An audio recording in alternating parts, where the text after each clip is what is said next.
Hello guys, so eto nga, andito yung NMAX ko. Ayan. So, lumabas ako, bumili na ako ng baterya. Kasi yung baterya natin, simula nung nabili ko itong NMAX natin, never pa akong nagpalit ng baterya. So, kung ano yung baterya niya, nung nakuha natin siya, yun pa rin siya, which is yung Yuasa na brand, no?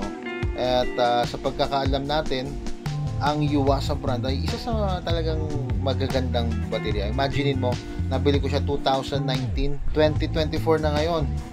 So ibig sabihin 5 years din tumagal, no? Actually hindi pa siya mahinang-mahina. Kaya pa niyang i-start, kaya pa niyang pailawin lahat ng mga ilaw, lahat kaya pa niya. Pero syempre naniniguro na ako kasi medyo iba na rin yung pakiramdam ko sa baterya. Baka mamaya sa kalagitnaan ng biyahe bumigay siya bigla, no? So ito yung nangyayari sa kanya ngayon. Start natin. Kaya natin matapos yan. Okay, yan. Tapos i-start ko.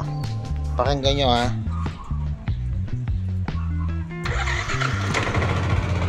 Although one click pa siya, pero medyo nahihirapan na siyang iikot yung starter. No? Kaya bilib ako dun sa brand na yan yung Yuasa. Pero yung 5 years na, no? Kaya pa rin niyang i-ano itong one. Galing. Magaling tong Yuasa. Oh. So yun nga, bumili tayo ng bagong baterya, which is the Audi brand, no? Ang Audi brand ay Thailand made. Ayan, makikita nyo. Ayan, Thailand made. At isa siyang gel type battery. Ayan, nakasulat yan, gel type battery. So, i-research nyo na lang kung ano ibig sabihin ng gel type. Hindi tayo technical person para ma-explain na maayos yung gel type. Nung bukas yung ating shop, na may shop tayo dati yung Garage U, nabubuksan ko din sa susunod, sa mga darating na buwan. Nagtinda rin ako nito. Supposed to be ang bibiling ko is Yuasa also. Yuasa o Yausa, basta yun. So, medyo may kamahalan siya, no? Well, worth it naman yung brand na yon, yung Yuasa, tsaka worth it din yung gastos mo doon kasi kagaya nga nito, simula nung nabili ko ng 2019, ngayon pa lang tayo magpapalit ng baterya. So ibig sabihin 5 years tumakbo yung baterya, malakas pa as you can see, di ba? Ini-start natin, walang kahirap-hirap, pero medyo nararamdaman mo na medyo parang nahihirapan na yung starter motor niya ng konti. So eto nga, ang binili natin, Audi. Bago ko siya bilhin, may mga reviews akong pinanood, yun nga, maganda nga to. At ayun nga, nagtinda rin po ako nito, itong Audi na brand na to. Gel type, made in Thailand. At may mga feedback tayo na umabot din siya ng almost 3 years. No, or yung iba 2 years, 2.5 years. Hindi na masama yon kasi sa halagang nabili ko to kanina ng 1.1. Halos kalahati ng brand ng presyo ng Yuasa. 1.1. No, actually sa online makabibili mo to ng mas mura, pero syempre yung pinagbilang ko kanina medyo syempre may pwesto na sila, so may konting tubo sila doon, which is understandable naman yan, no? So ang binili natin, ito talaga ang size ng NMAX YTC 7V. Meron iba ginagamit yung YTC 7S, no? Pwede rin naman yon, kaso medyo mataas kasi yun ng konti, no? Mga ilang millimeter mataas ng konti yon. At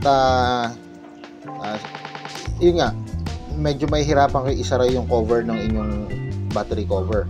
Kaya ito, YTC 7V. So yung unang pinuntahan kong shop, sabi niya, sir, wala nang ganun. Hindi ako naniwala sa kanya. Siyempre, parang sinabi niya wala akong alam, di ba?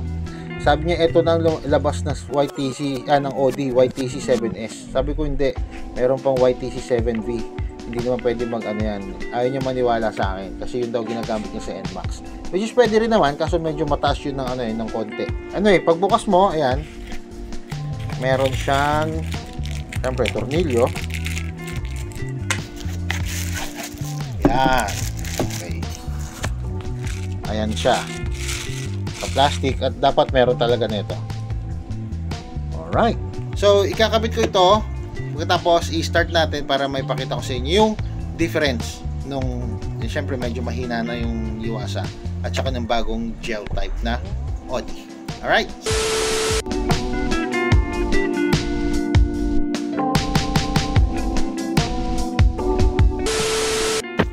Okay, so ito yung luma Yuasa YTZ7V. Ito yung bago natin, OD YTZ7V. So yan yung size nya, kita nyo magkasing taas yan, pati yung hulma dito tsaka dito. Okay, so nakabit na natin, ayan yung OD. Nakabit na natin yung bagong baterya, yung terminal ng positive at saka terminal ng negative. So pakinggan natin ngayon kung mahihirapan pa rin ba siya mag-start. So start natin. Siyempre hintay mo matapos yan. Yan. So pakinggan natin ngayon. O diba? Hindi siya hirap ngayon kasi nga syempre mas bago na yung baterya niya. Hindi na hirap paikutin yung starter. So yun lamang po mga kapatid. Nagpalitan tayo ng baterya. Imagine niyo yung stock na baterya na Yuasa is umabot ng 5 years. Pero kahit ganun pa man, medyo kaya pa rin niyang pa-start yung motor natin, kaya pa rin niyang magpailaw, kaya pa rin niya lahat pagganahin ng electrical ng ating motor. Ganun pa man, syempre nararamdaman na natin na medyo nahihirapan na siyang i-start yung starter motor, no? Kaya nag-decide ako palitan ng baterya na, which is yung OD na baterya. Ang OD battery ay isang Thailand made na baterya na gel type. Nakanood ako ng mga review nito, which is okay naman ang review ng OD. Hopefully tumagal to, at least sulit na tayo sa 2 years, no? Yun lamang po. Maraming salamat sa panonood. Please don't forget to hit like, share, and subscribe to my YouTube channel. Meron din po pala akong TikTok account at saka syempre yung ating official Facebook page. Maraming salamat. Stay safe. God bless.